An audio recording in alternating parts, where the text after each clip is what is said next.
চলচ্চিত্রে ২০ বছর পার করলাম, অথচ আমার মনে হয় সেদিন চলচ্চিত্রে এলাম। আফতাব খান টুলু ভাইয়ের সবাই তো সুখী হতে চায় ছবির মাধ্যমে প্রথম সেদিনও ক্যামেরার সামনে হাজির হলাম। সময় আসলে কারোর জন্য অপেক্ষা করে না, তবে আমার মনে হয় আমি সময়টাকে কাজে লাগানোর চেষ্টা করেছি। আমার দর্শকরা যেভাবে চেয়েছেন তাদের হিরোকে দেখতে, সেভাবে উপস্থিত হওয়ার চেষ্টা করে গেছে, এখনও করছি। চলচ্চিত্রের ২ যুগ যাত্রা প্রসঙ্গে কথাগুলো বলেন চিত্রনায়ক শাকিব খান। তো হ্যাঁ ভিউয়ার্স, আজকে আমার এই প্রতিবেদনে আপনাদের সামনে শেয়ার করব শাকিব খান একটি গুরুত্বপূর্ণ কথা বলেছেন। সেই কথাটি হচ্ছে, দর্শকরাই আমার পরিবার, দর্শকরাই আমার প্রাণ, দর্শকদের জন্যই আমি আজ শাকিব খান, দর্শকদের জন্যই আমি আজ উপাধি পেয়েছি কিং খান।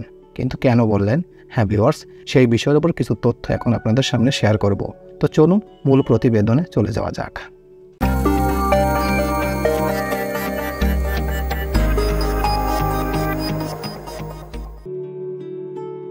দর্শকরাই আমার পরিবার, শাকিব খান।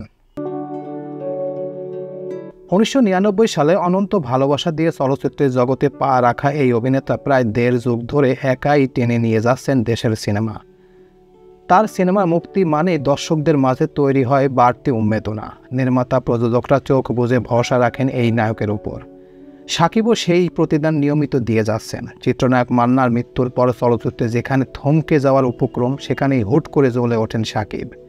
এরপর দেশের পাশাপাশি ভারত, মালয়েশিয়া, স্কটল্যান্ড, লন্ডন হয়ে অস্ট্রেলিয়া অর্জুনের ঝুলিতে ৩টি জাতীয় চলচ্চিত্র পুরস্কারের পাশাপাশি অসংখ্য দেশ বিদেশে পুরস্কার সম্ভাবনা জমা করেছেন এই নায়ক। সব মিলিয়ে ২ যুগের চলচ্চিত্রে এই নায়ক করেছেন অনেক অর্জন। নিজের এমন সাফল্য প্রসঙ্গে শাকিব খান আরও বলেন, আসলে সাফল্যের কোনো মূলমন্ত্র নেই, তবে একজন হিরো সাফল্যের মূলমন্ত্র কিন্তু দর্শকের ভালোবাসা। নায়ক যদি দর্শকদের চাওয়া পাওয়ার মূল্য দিতে না জানে, তাহলে সেই দর্শক কখনো গ্রহণযোগ্যতা পায় না। সাফল্য আসে, দর্শকরা তাকে সেই ভালোবাসা দিতে কার্পণ্য করেন না। সেই জায়গা থেকে নিজেকে ভালোবাসার সিনেমা আস্বাদন মনে করেন কি না প্রশ্নে শাকিব খান বলেন, আমি যখন যে কাজটি করি তা শতভাগ মনোযোগ দিয়েই করি। সেই কাজের সঙ্গে আমার প্রেম থাকে। এখন দর্শক আমাকে বাংলাদেশের সিনেমা শমিয়ানা মনে করলেও তাদের রায় মাথা পেতে নেই। তবে ক্যারিয়ার শীর্ষে অবস্থান করা এই নায়ক বিগত ১০ বছর বেশ সমালোচিত হচ্ছেন।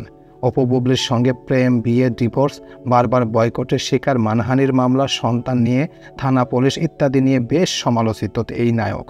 যদিও সেইগুলোর খুব স্বাভাবিকভাবেই শুধরে নিয়েছেন তিনি, তবে এতে ক্যারিয়ারে একটু হলেও নেতিবাচক প্রভাব পড়েছে কিনা এমন প্রশ্নে শাকিব বলেন, এগিয়ে যাওয়া পিছিয়ে পড়া খেলারই অংশ। ২ যুগের ক্যারিয়ারে এত কিছু দেখেছি যে এখন কোনো কিছুতেই অবাক হই না। যতক্ষণ দর্শকের অন্তরে আসি, আমায় ঠেকানোর সাধ্য কারণ নাই। আমার শিকড় ইন্ডাস্ট্রি এবং দর্শকদের অন্তরে গাথা আছে, ওটা কি রোখা যাবে? তো এই ছিল মোটামুটি আমাদের আজকের প্রতিবেদন। উপরোক্ত প্রতিবেদন থেকে আমার একটা জিনিসই বললাম যে শাকিব খান একটি কথা বলেছেন, কথাটা আসলে গুরুত্বপূর্ণ। এই যে শাকিব খানের কিং খান নাম এসেছে, শাকিব খান হয়েছে, এই সব কিছু দর্শকদের ভালোবাসা। এই দর্শক তাকে পছন্দ করেছে, দর্শক তার অভিনয় ভালো লেগেছে বিধায় তার উপাধি এসেছে কিং খান।